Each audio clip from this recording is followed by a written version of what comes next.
Thursday night, the USC athletic department's official Twitter account attempted to set the stage for the weekend. Coming out of the bye, @USC_athletics said, the Trojans have 7 games remaining this season, starting with Saturday's showdown against undefeated Colorado. Advertisement funny, but the school's starting quarterback and head coach had a different number in their heads earlier in the week. Now we're back for an 8-week run, JT Daniels said. Just in case, to make sure the crowd assembled around him didn't think he miscounted, Daniels added a minute later, I feel really ready for the next 8 weeks, and Clay Helton, in discussing Daniels having rested his arm during the week off, asserted that, we have 8 games here. This will probably be the most balls he's thrown in his entire life in a season. Daniels and Helton, the 2 men under the most pressure Saturday for USC, didn't need to say more than that to make their point about the expectation against the Buffaloes, ranked no. 19-5-0 on the season. They expect to win, take control of the Pac-12 South race and get to play in that 8th game, the Pac-12 championship November 30 in Santa Clara. And why wouldn't they be confident? Sure, the only consistent component to this USC season thus far has been its uneven nature. If something goes well for the Trojans, the safe bet is to assume disaster is around the corner, and vice versa. But the fact remains that USC is 18-0 at the Coliseum under Helton, who is 14-1 against the South Division since taking over as interim head coach in 2015. The Trojans also derive confidence from the schedule they've faced thus far. USC's opponents are a combined 19-9. Texas has surged to the No.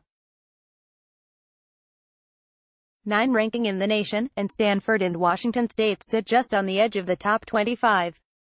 In comparison, Colorado has stayed unbeaten by playing opponents who have a combined 6-21 record.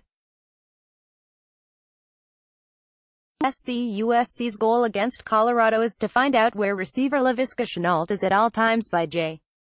Brady McCullough, October 11, 2018, 7:20 p.m. One of the beauties of having our schedule is you always have to be in a playoff championship mentality, Helton said, and it makes you ready for these games. It doesn't matter if it's Stanford, Texas, a Washington State, on the road versus in Arizona. Every game just feels like it's the Super Bowl, and our kids are used to that now. Now you're coming in and playing for first place. A USC loss would be potentially debilitating.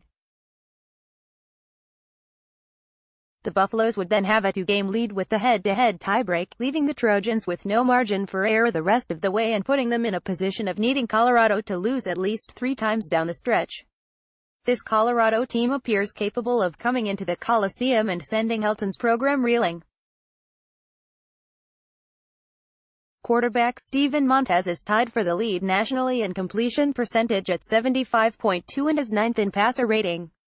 He can hand the ball off to Travon McMillian, a graduate transfer from Virginia Tech, who is 4th in the Pac-12 with 105.6 yards rushing per game. Montez has the ultimate gift in being able to throw to Laviska Shenault, who leads the nation with 10 receptions and 141.6 receiving yards per game. That USC's defense may have to play against this offense without senior inside linebacker Cameron Smith, who has 2 times as many tackles as any other Trojan with 47, is worrisome.